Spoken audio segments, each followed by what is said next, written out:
السلام علیکم ورحمۃ اللہ وبرکاتہ۔ پیارے دوستو، آج ہم قرآن مقدسہ کی بہت ہی بابرکت صورت یعنی سورہ محمد کے بارے میں جانیں گے کہ اس کے پڑھنے کے کیا کیا فائدے ہیں۔ آپ لوگ خود اندازہ لگائیے کہ جو صورت ہمارے حضور کے نام پاک سے منسوب ہو وہ صورت کتنی بابرکت ہوگی، اس صورت کو پڑھنے کی کتنی فضیلتیں ہوں گی۔ ویسے تو دوستو، آج کے اس پرفتن وقت میں ہر انسان پریشان ہے، ہر انسان کسی نہ کسی پریشانی میں مبتلا ہے۔ کسی شخص کو اپنے گھر میں کوئی پریشانی کو لے کر ٹینشن ہے تو کوئی شخص اپنے کاروبار کی ٹینشن میں مبتلا ہے۔ ہر انسان سکون چاہتا ہے، وہ چاہتا ہے کہ اللہ رب العزت اس کی زندگی سے تمام پریشانیوں کو ختم فرما دے۔ لیکن دوستو، قرآن مقدسہ ایک ایسی کتاب ہے کہ جس کو اگر کوئی شخص اخلاص قلب کے ساتھ پڑھ لے یا سن لے تو اسے ضرور سکون حاصل ہوتا ہے۔ اگر کوئی شخص اپنی کسی پریشانی کے وقت قرآن مجید کی تلاوت کر لے، اگر پڑھنا نہیں آتا ہے تو سن لے، اللہ پاک اس بابرکت اس مقدس کتاب کی برکت سے اس کی تمام پریشانیوں کو دور فرما دیتا ہے۔ دوستو، اگر آپ نے میرے اس بتائے ہوئے وظیفے پر صحیح طریقے سے عمل کر لیا، انشاءاللہ عز و جل آپ کو فائدہ ضرور حاصل ہوگا۔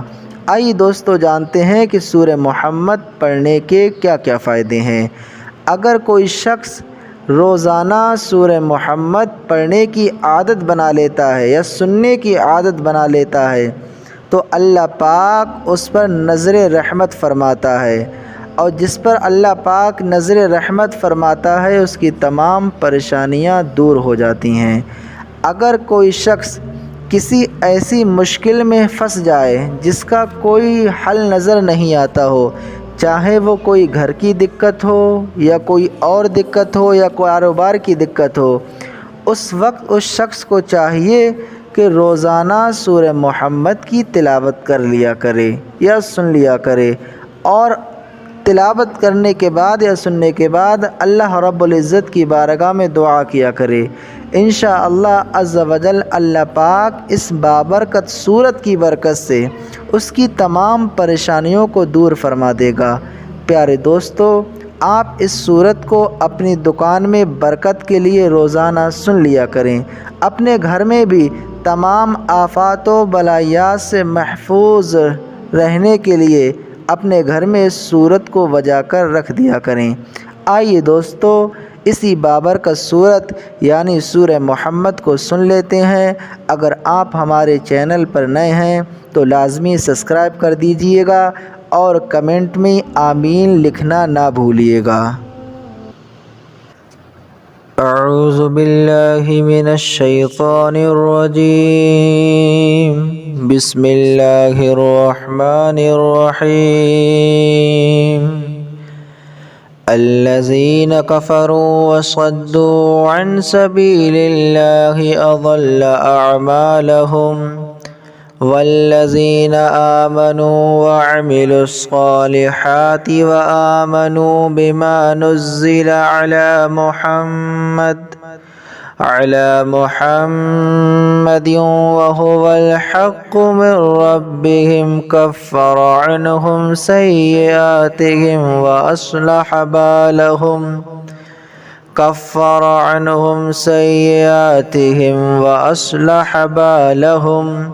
ذلك بأن الذين كفروا اتبعوا الباطل وأن الذين آمنوا اتبعوا الحق من ربهم كفر عنهم سيئاتهم وأصلح بالهم ذلك بأن الذين كفروا اتبعوا الباطل وأن الذين آمنوا اتبعوا الحق من ربهم كذلك يضرب الله للناس أمثالهم فَإِذَا لَقِيتُمُ الَّذِينَ كَفَرُوا فَضَرْبَ الرِّقَابِ حتى إذا أثخنتموهم فشدوا الوثاق فإما منا بعد وإما فداء حتى تضع الحرب أوزارها ذلك ولو يشاء الله لانتصر منهم ولكن ليبلو بعضكم ببعض والذين قتلوا في سبيل الله فلن يضل أعمالهم سيهديهم ويصلح بالهم ويدخلهم الجنة عرفها لهم يا أيها الذين آمنوا إن تنصروا الله ينصركم ويثبت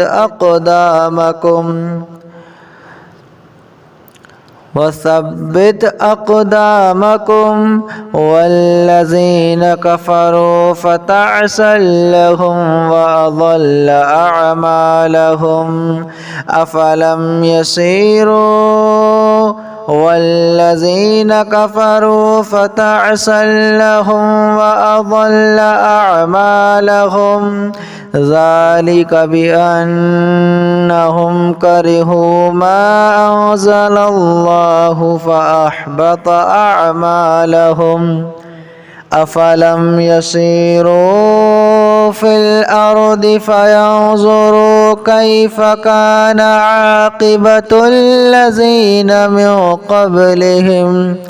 دمر الله عليهم وللكافرين أمثالها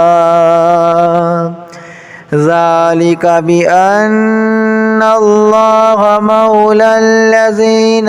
آمنوا وأن الكافرين لا مولى لهم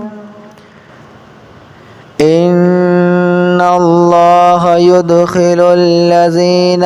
آمنوا وعملوا الصالحات جنات تجري من تحتها الأنهار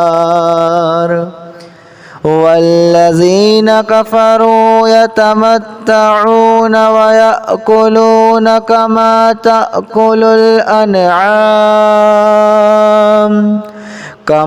تأكل الأنعام والنار مثبى لهم وكأي من قرية هي أشد قوة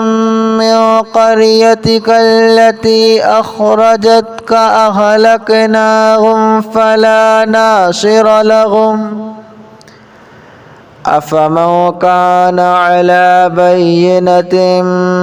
من ربه كمن زين له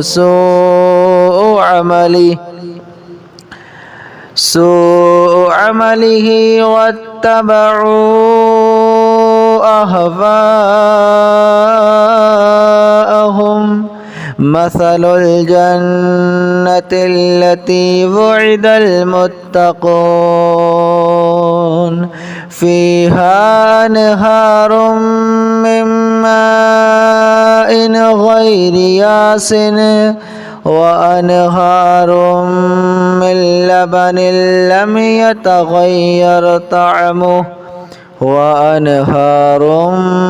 من خمر لذة للشاربين وأنهار من عسل مصفى ولهم فيها من كل الثمرات ومغفرة من ربهم كمن هو خالد في النار وسقوا ماء حميما فقطع أمعاءهم ومنهم من يستمع إليك حتى إذا خرجوا من عندك قالوا للذين أوتوا العلم ماذا قال آنفا أولئك الذين طبع الله على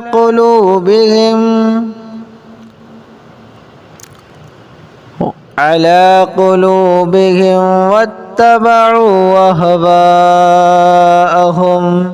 والذين اهتدوا زادهم هدى وآتاهم تقواهم فهل ينظرون إلا الساعة أن تأتيهم بغتة فقد جاء أشراطها فإذا جاءتهم إسراهم فقد جاء أشراطها فأنى لهم إذا جاءتهم ذكراهم فاعلم أنه لا إله إلا الله واستغفر لذنبك وللمؤمنين والمؤمنات والله يعلم متقلبكم ومثواكم ويقول الذين آمنوا لولا نزلت سورة فإذا أنزلت سورة محكمة وذكر فيها القتال رأيت الذين في قلوبهم مرض ينظرون إليك نظر المغشي عليه من الموت فأولى لهم طاعة وقول معروف فإذا عزم الأمر فلو صدقوا الله لكان خيرا لهم فهل عسيتم إن توليتم أن تفسدوا في الأرض وتقطعوا أرحامكم أولئك الذين لعنهم الله فأصمهم وأعمى أبصارهم أفلا يتدبرون القرآن أم على قلوب أقفالها إن الذين ارتدوا على أدبارهم من بعد ما تبين لهم الهدى الشيطان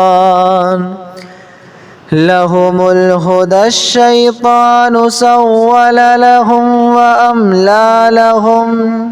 ذلك بأنهم قالوا للذين كرهوا ما أنزل الله فأحبط أعمالهم ذلك بأنهم قالوا للذين كرهوا ما نزل الله سنطيعكم في بعض الأمر والله يعلم إسرارهم فكيف إذا توفتهم الملائكة يضربون وجوههم وأدبارهم ذلك بأنهم اتبعوا ما أسخط الله وكرهوا رضوانه فأحبط أعمالهم أم حسب الذين في قلوبهم مرض أن لن يخرج الله أضغانهم ولو نشاء لأريناكهم فلعرفتهم بسيماهم ولتعرفنهم في لحن القول والله يعلم أعمالكم ولنبلونكم حتى نعلم المجاهدين منكم والصابرين ونبلو أخباركم إن الذين كفروا وصدوا عن سبيل الله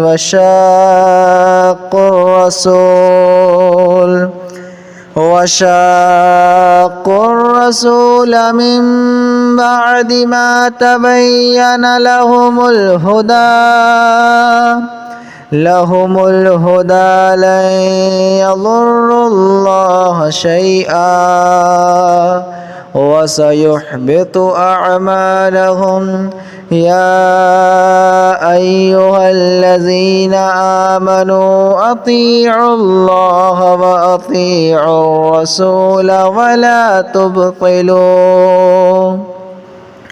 ولا تبطلوا أعمالكم